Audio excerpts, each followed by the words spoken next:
आकाशवाणी मध्य प्रदेश से प्रस्तुत हैं प्रादेशिक समाचार।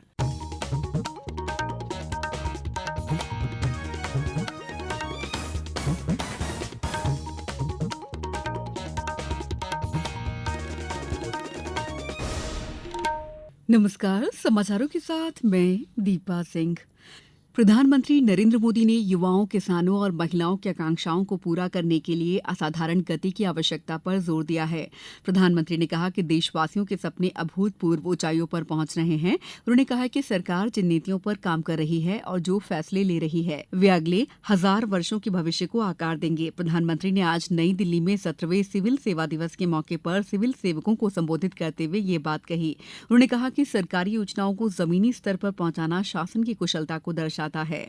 उन्होंने कहा कि सरकार देश का समग्र विकास सुनिश्चित कर रही है। समय के साथ देशवासियों की नीड्स और एस्पिरेशंस दोनों तेजी से बदल रही है। अब सिविल सर्विस को कंटेम्पररी चैलेंजेस के हिसाब से खुद को एडेप्ट करना होगा, तभी वो रिलेवेंट बनी रह सकती है। हमें खुद के लिए नई नई कसौटियां भी नित्य बनाते रहना होगा और हर कसौटी को पार करते रहना होगा। इधर भोपाल में प्रशासन अकादमी में आयोजित सिविल सेवा दिवस समारोह का मुख्यमंत्री डॉ मोहन यादव और मुख्य सचिव अनुराग जैन ने दीप प्रज्वलित कर शुभारंभ किया। कार्यक्रम के दौरान अधिकारियों कर्मचारियों को मुख्यमंत्री उत्कृष्टता सम्मान से सम्मानित किया गया। समारोह में मुख्यमंत्री ने कहा कि प्रदेश के विकास में सबने अपना योगदान दिया। उन्होंने नवाचारों का संकलन करने की भी सलाह दी। कि सिविल सर्विस का क्या महत्व है। एक उदाहरण लगभग 2200 साल से भी पहले वाला है। देश के प्रति जो ललक है, भावना है, उन काम को काम करने के तरीके हैं। और इतना ही नहीं, चाणक्य अकेले नहीं बने। जो प्रशासनिक दक्षता के आधार पर नंद साम्राज्य के भी अमात्य, जिसको राक्षस कहते थे, वो राक्षस काम के प्रति अपने काम की निष्ठा के कारण से उनको भी फिसलने नहीं दिया कि तुम अपने काम के आधार पर जाने जाते हो, तुम ये राजनिष्ठा के बलबूते पे तुम अपनी क्षमता का अन्याय करोगे, देश के साथ अन्याय करोगे। जबलपुर में 38 निजी स्कूलों की मान्यता रद्द कर दी गई है। नए शिक्षा सत्र 2025-26 में इन स्कूलों में पढ़ाई नहीं हो सकेगी। शिक्षा विभाग ने बताया कि 38 स्कूलों के आवेदन में जरूरी दस्तावेजों की कमी है। वहीं बुनियादी सुविधाओं का अभाव और नियमों का पालन नहीं किया गया।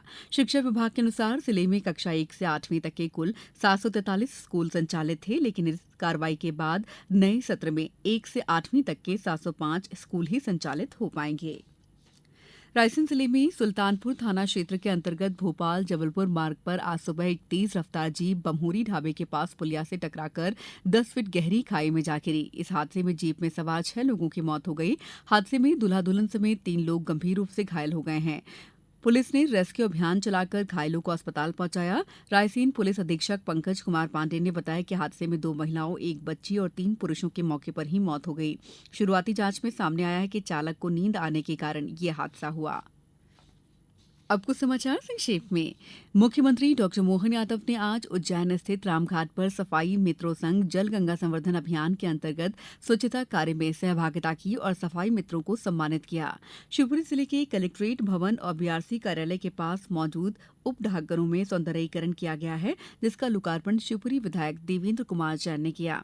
विदिशा जिले में पत्थरों की खदानों के लिए मशहूर गंजबासौदा तहसील के प्राचीन उदयपुर क्षेत्र में वन विभाग को बेशकीमती पत्थरों के अवैध उत्खनन को रोकने हेतु ड्रोन की मदद से कामयाबी मिली है। भोपाल, इंदौर, उज्जैन और ग्वालियर चंबल के साथ प्रदेश के पूर्वी हिस्से के शहरों में भी गर्मी बढ़ गई है। सीधी में कल पारा 44 डिग्री के पार पहुंच गया, जबकि 40 शहर ऐसे रहे जहां तापमान 40 डिग्री या इससे भी अधिक रहा। यहां दिन के साथ रातें भी गर्म रही। मौसम विभाग ने बताया है कि आसमान साफ होने का अनुमान है। वहीं मंगलवार से 10 से ज्यादा जिलों में लू का अलर्ट भी है। इस बुलेटिन में बस इतना ही। अगला बुलेटिन शाम 7:10 पर। नमस्कार।